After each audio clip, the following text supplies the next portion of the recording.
There is a phrase we use back in the country. It says, be without food, but don't be without shelter or home. Shelter is very important than food. I was working as much as you can work, like 3 jobs. Even with all of those efforts, I couldn't afford to even get a little bit time with the kids. At the age of 16, I entered the American foster care system. I've pulled myself out of some pretty bad spots, but I needed housing, and what I was making was just not cutting it at the time. How can a family grow and prosper if they don't have a home that they can afford in a decent neighborhood? In the past several years, the situation has become more urgent than we've seen even 10 years ago. It has implications for people's lives. There are so many American families that don't have enough income to afford rental housing. Half of the renters in this country are paying more than 30% of their income for housing.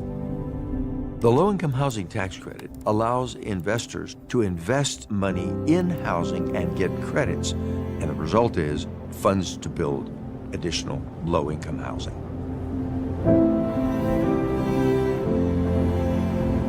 The Section 8 vouchers are the primary way to help people afford housing.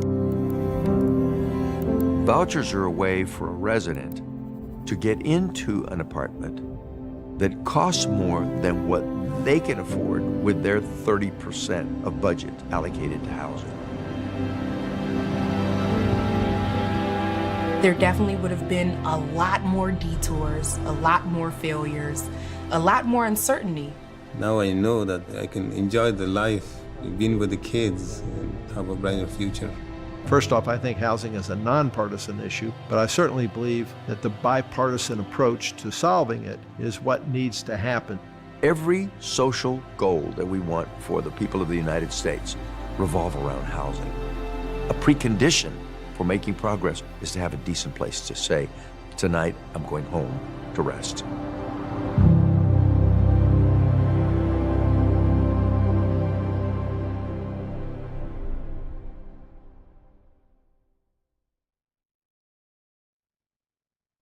Good afternoon, everyone, and thank you for joining us today. My name is Dennis Shea, and I am the Executive Director of the BPC's J. Ronald Terwilliger Center for Housing Policy. This conversation marks the 11th installment of our Leaders Speaker Series, which shines a light on individuals from across the political spectrum who have made significant contributions to making housing more affordable and more accessible. Today, we are honored to welcome a guest whose commitment to housing spans her political career, and that, of course, is Governor Tina Kotek of Oregon. Welcome, Governor. Like much of the nation, Oregon is grappling with a severe housing supply shortage. Over the last decade, population growth has outpaced the state's development of housing, and as a result, rent and home prices have soared.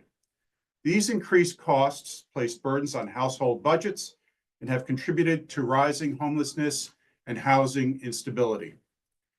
Governor Kotek has long worked to buck those trends, and since being elected governor, has made housing a top priority of her administration. On her first day in office in 2023, she declared a homelessness state of emergency and set an ambitious goal to build 36,000 new housing units annually. Last year, Governor Kotek worked with the state legislature to pass a bipartisan spending package dedicating over $350 million to affordable housing initiatives.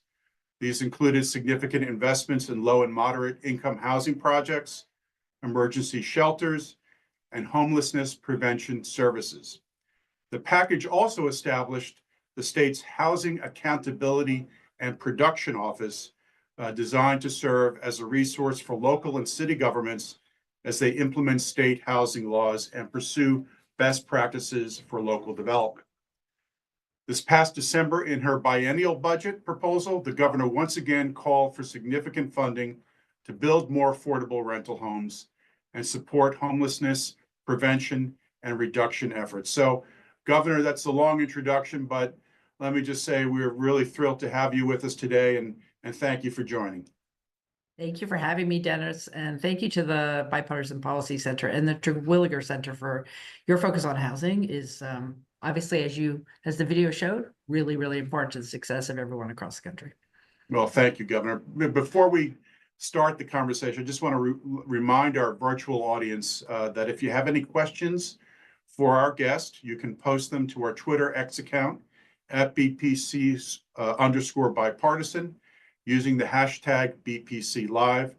You are also welcome to submit your questions in the YouTube chat, and we will try to save time at the end to take questions from our virtual audience. But we're going to talk a lot about housing policy today, Governor, in the short time we have together here virtually.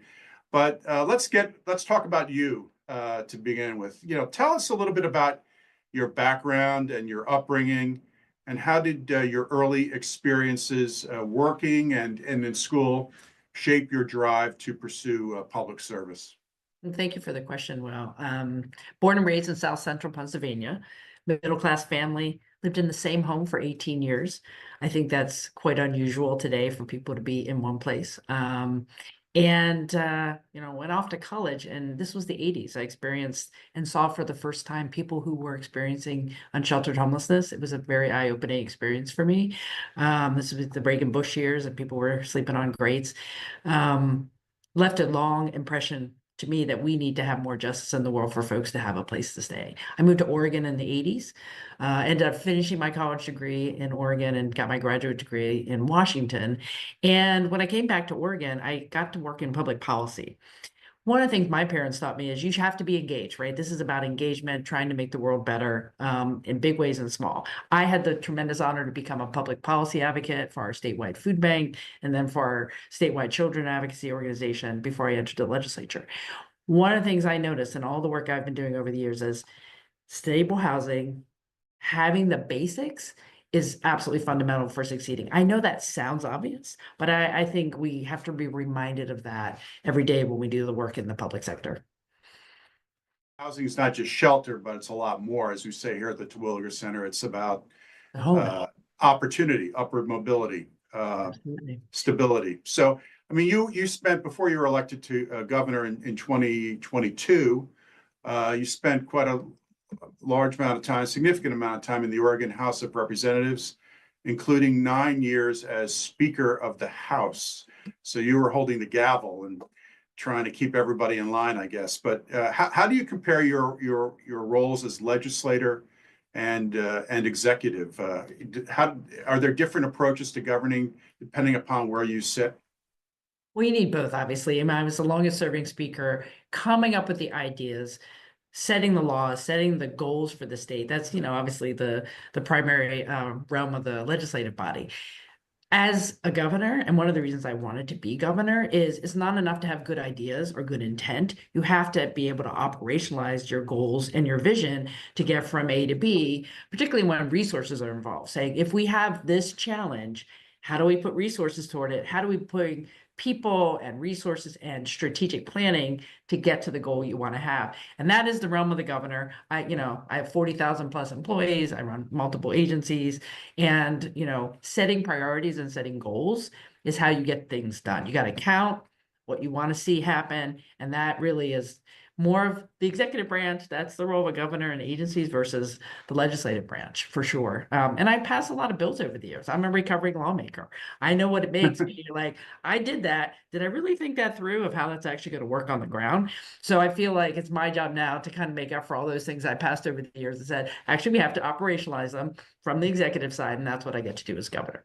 Okay, so you get both sides. So, like much of America, Oregon faces an affordable housing crisis. At least we call it a crisis here at the Terwilliger Center. And as a governor, you've made affordable housing construction, building more supply, a top priority.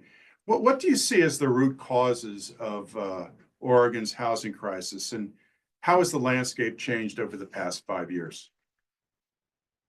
Well, I think a lot of the crisis we're seeing across the country, and not only in Oregon, has its roots in the Great Recession. So I came into the legislature in 2007. The Great Recession began in 2008. distinctly remember sitting in a room full of housing developers and property owners. I think it was 2010, hearing how we're not building enough. Everything stopped in the Great Recession, right? We were already behind a little bit because we already had an affordability issue. Great Recession hits, we build even less. So then we're at a deficit. I think that was very true for Oregon, very true for other states.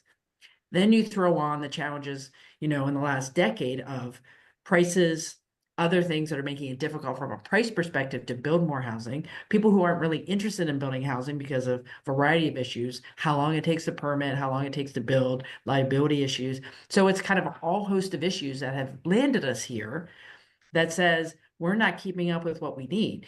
When I came in, I said, we're going to need at least to double our current permitting of what we're seeing in terms of new residential. With our goals and with now our statewide analysis, over the next 20 years, we have to build 500 million units of housing, 500,000 units of housing over the next 2 decades To meet demand. To meet demand, so make up the gap. And folks are going to be moving to Oregon. Our in-migration has slowed a little bit, but we will continue to see in-migration. I think we will continue to see people coming to Oregon because of all kinds of factors, including climate change. They're going to come here. So that is a lot of housing. And so the current status quo of what we have will not allow us to get to those numbers. We have to be more creative. We have to try new things. We have to have more flexibility. We have to bring in a new sense of urgency to the fact that the status quo of building homes will not get us there, and that has to change.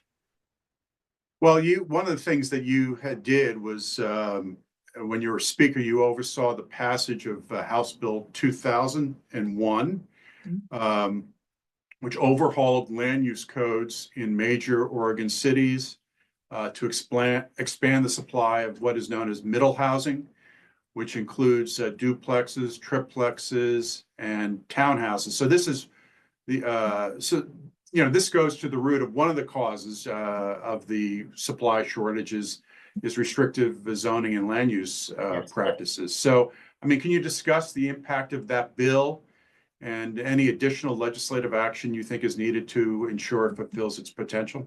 Yeah, absolutely. Every community, wherever you are, Oregon's no different. We have a sense of what we want our communities to look like. We make plans, we have zoning, we apply restrictions.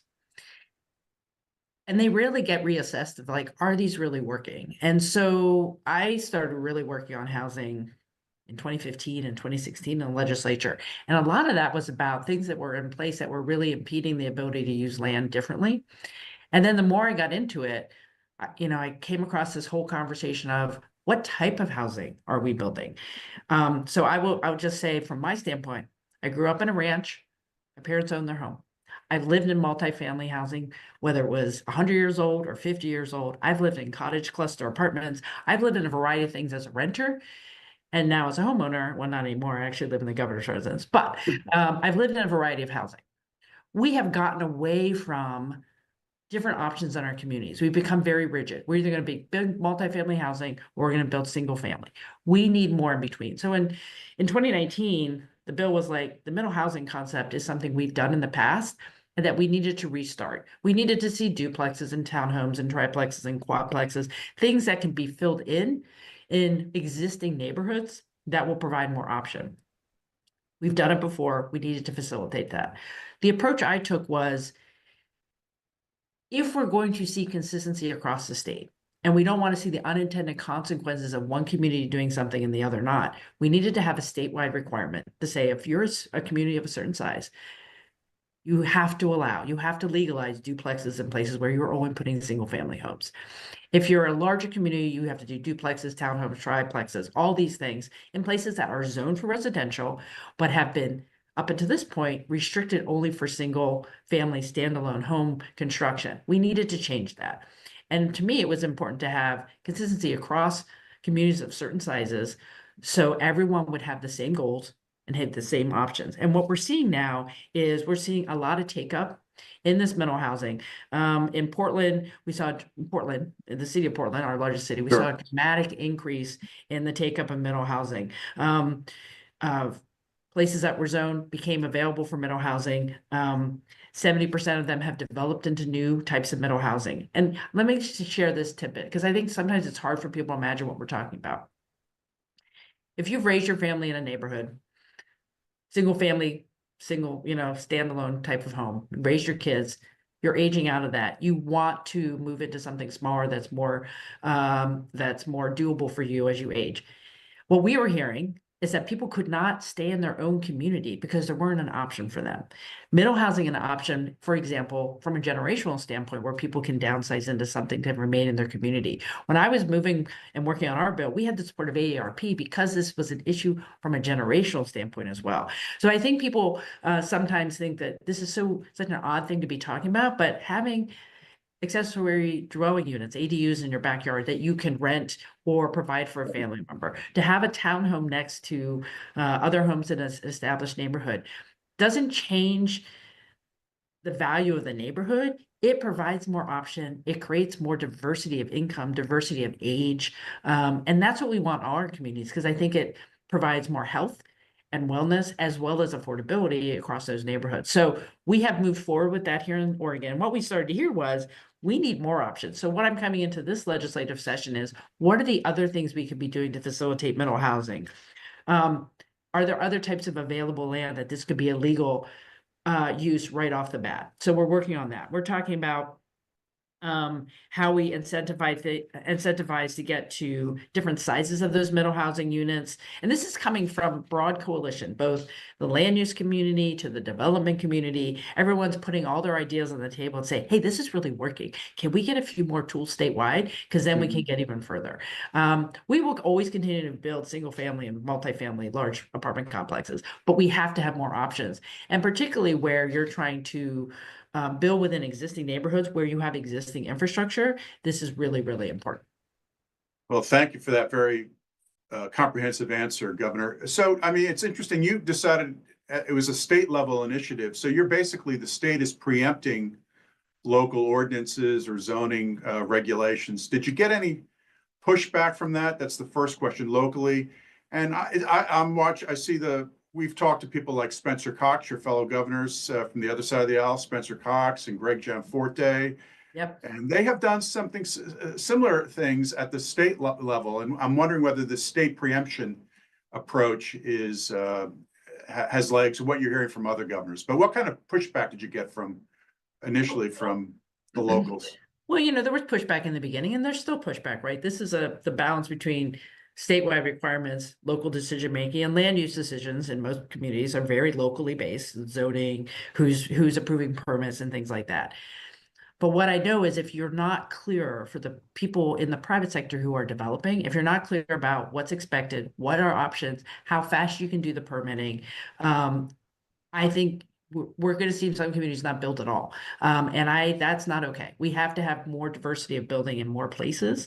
So people have more options to live, work, and, where they want their kids to go to school. So yes, we got pushback, but I also heard from local government kind of on the down low, if you just made us do this, it would simplify this for us. Because if you're a local government official, you deal with the NIMBY issues, you deal with the unknowns. People are very concerned about a whole bunch of things.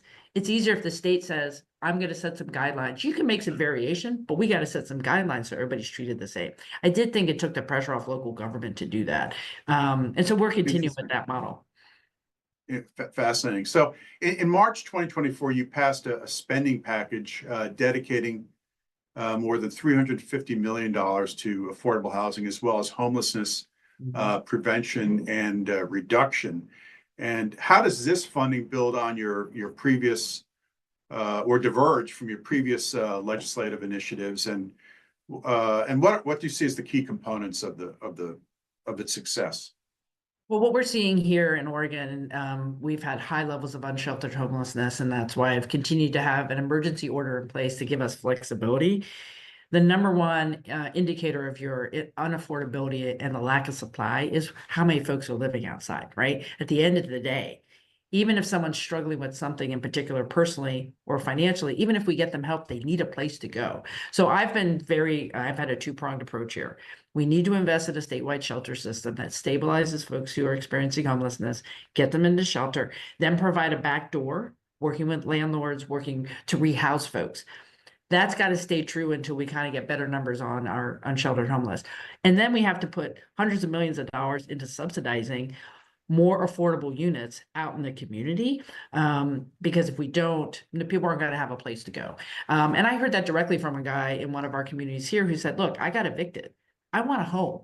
I can work, but I can't find a place to live. So I am still pushing on both ends. Shelter folks, build more housing, streamline.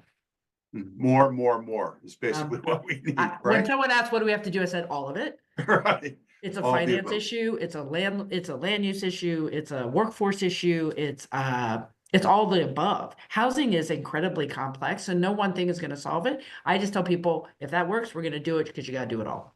Yeah, great. Well, I mean, your housing package passed with bipartisan support. I know that Democrats hold majorities in both the State House and Senate, but how do you view the importance of bipartisanship in advancing policy solutions, particularly in the housing area? And you heard Ron Terwilliger, our founder, at the outset in the video, say that housing is a nonpartisan issue. Absolutely. Tell me what you think about all that. I totally agree with that. Housing is nonpartisan. We all need housing. We all need shelter. We're going to differ a little bit how to get there. My bills have always been bipartisan. And by saying that, you know, you're going to have some folks in your opposing party who are never going to vote for your thing. But I got a lot of pushback from my Democratic colleagues who were concerned about particularly land use issues, impact on the environment. And I said, look, if we're going to uphold what we believe in Oregon, people have to be able to afford to live here. So I've had very bipartisan bills. And in Oregon, that means I've had some cranky Democrats. But that's okay, because we have to get to housing. And let me just, I mean, we also say here, we try to emphasize here at BPC and the Terwilliger Center that housing is essential to economic growth. I mean, people need to go where the jobs are. Yes. You need labor mobility to contribute to economic growth. And if there's no housing, that just is going to stymie economic growth. Do you agree with that kind of messaging? Absolutely. Just to give a snapshot for those who may not have been to Oregon, we have the 9th largest land mass for a state. We're pretty big. We have about 4.5 million people. We have 36 counties. So in my first 2 years in office, I visited every county. Every county has a housing issue. Old stock, not enough supply, not good affordability, all of it. It is a statewide issue. And it's an economic issue because every employer that I've talked to around the state says, I can't get folks. I can hire people. I need them. I can even find them. But if they come to my community, they're living in their car. That's You just not can't develop acceptable. as a state economically if that's what's happening, even if you have good middle class wages for folks.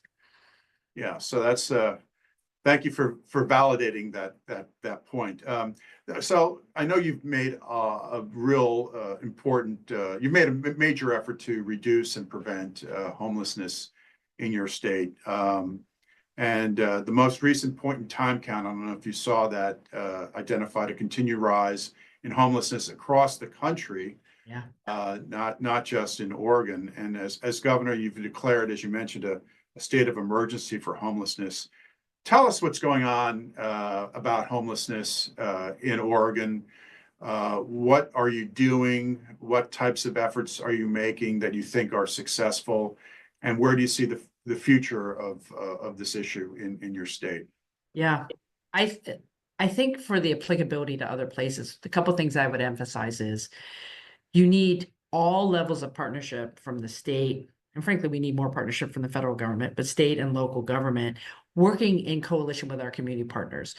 When I did my emergency order, I said I followed the different continuum of care regions that the federal government has set up to try to bring people together in a regional coalition collaborative way to say, come up with plans, decide, work together. And there's been tremendous response. People want to have some local autonomy to say, here's what we need in our community. And what the state can do is say, we will be a funder. We will help you do the things you need to do. And we will be consistent with that. Because I think that has been one of the challenges. This has been something mostly handled in the charitable sector and maybe by local government and kind of haphazardly from the state level. We need a system, we need standards, we need to stay the course and sustain it. So when it comes to the shelters itself, we have to meet people where they are. I'm a big fan of shelter villages where people have, have some privacy to be in those pods. It has really worked for folks, particularly if you've been homeless a long time. You're just really, it's very traumatizing. You need your own space. We have had great success here in Oregon with Project Turnkey, which I think other states have tried, where during the pandemic, we spent money, worked with our philanthropic sector to buy up motels and hotels that could be converted to transitional shelter. We have hundreds of beds across the state because of that. And that allows on-site shelter supports as well. They have been very successful for folks as well. So my message to folks around the country is get creative, work in collaboration, make sure you can have confidence in the sustainability of your funding, and you will see success. Like I am just inspired every day by what's happening across Oregon. I just did a groundbreaking for a new family shelter. Everyone's trying everything they can. And by doing it locally, you're not moving folks to bigger cities. Every community should do what they can, because if you can stay in your own community when you're experiencing homelessness, you're going to get on your feet faster. Well, great. Thank you for that. You mentioned the federal government. A lot of our focus, we like to hear from folks like yourself because we need to know what's going on at the state level, but a lot of our focus is geared or oriented towards federal housing policy. But what role should the federal government play in alleviating Oregon's housing challenges, and what should policymakers in Washington focus on in the 119th Congress? Well, I think all of us were a little surprised that housing was even something that was talked about in the election last year. It's like, I think, are they talking about housing? Oh my gosh, that's amazing. Right. So that is a good thing. The number one thing the federal government can do for Oregon, and frankly, a lot of states, is do more in infrastructure funding. The biggest challenge we're seeing is I would like to build in my community, but I have an aging water system or sewer system that can't accommodate new units. We need infrastructure funding. And those programs exist at the federal level.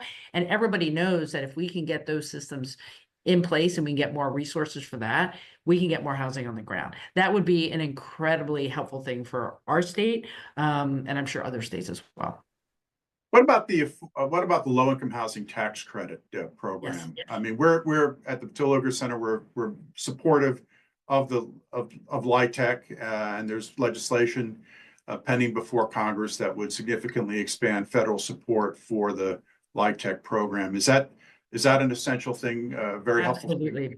What we've been doing here for the last decade, and I've been a key part of that, is we've been using general obligation bonds in the state of Oregon to subsidize the development of affordable housing.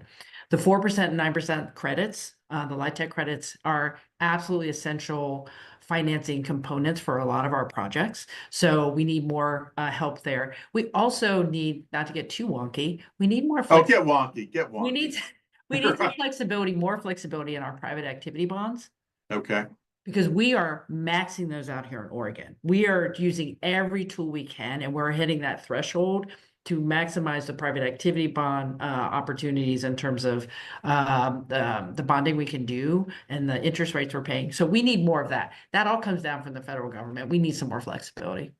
Yeah. Oh, well, thank you for that. We'll pass that along. And one other thing we're supportive of, is the Housing Choice Voucher Program. Yes. And we think the program can be improved.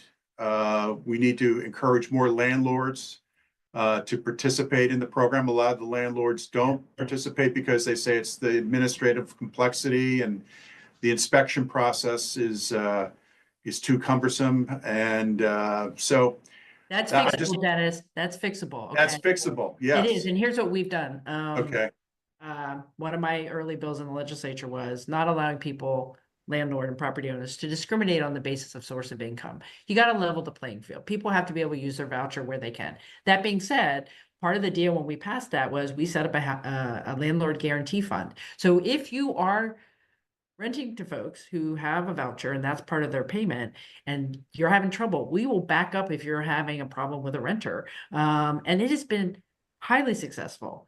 Sometimes you do have someone who might do some bad things to your property. We will back you up at that. This is a partnership. We can't just leave it all on the landlords, but we need landlords to participate. You got to be able to use the voucher in more places. Exactly. Well, we have some questions from our audience. Let me go through them here. Okay, here, let's go with one of them here. What strategy, Governor, are you employing to ensure that new housing is climate resilient?